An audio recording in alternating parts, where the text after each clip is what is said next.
Promoting education for young people on the margins is at the core of the Charlotte Post Foundation's mission. At the same time, the foundation pursues opportunities to match young students in need with proven developmental opportunities in the community. We seek to recognize high-performing African American high school students whose accomplishments might otherwise go unnoticed.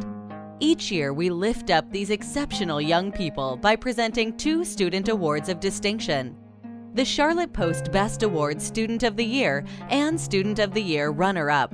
So we do it just to recognize them. Even if they don't become top seniors or runner-up, they're recognized as being a student who has done outstanding work in school. But someone other than the family like the community, has to say, okay, we recognize what you were doing and we appreciate what you were doing. Because it is difficult, I'm sure, for students to have a job, to do well in school, be in all these different IB programs, AP programs. That's difficult. That is very difficult. So they need to be applauded. The top-performing public school students are handpicked by each participating school's counseling staff and their applications forwarded to the Post Foundation Selection Committee for review. With hundreds of application submissions pouring in from high schools throughout the city, the task of identifying the 2 most notable performers is a daunting one.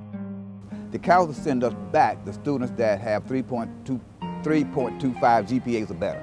We have to go through each student's application, make sure the application is correct, go through the GPA as we go through the process, and separate the GPAs, and it separates the applications, and separate the applications. So it's a very detailed process, it really is. Student candidates are evaluated based on multiple selection criteria, including raw academic performance as reflected by their grade point average, participation in open-handed community efforts, involvement in campus-based organizations, and heavy emphasis placed on the quality of a formal essay.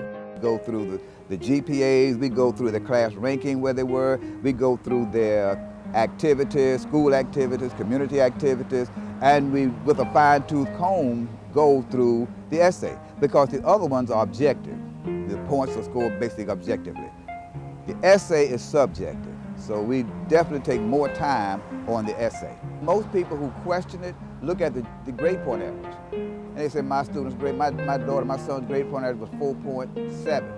And then here's a person with a 4.5 that ended up ahead of them. But what has to be taken into consideration are all of the other aspects of the judging process. After all variables are scrutinized and weighed, the selection board decides on the 2 award finalists and who will be top senior and runner-up.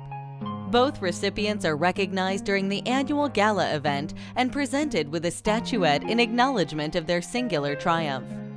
In addition, a college scholarship is awarded to each student as an investment in that young person's future. The crowning achievement stands not in who is chosen top senior versus runner-up.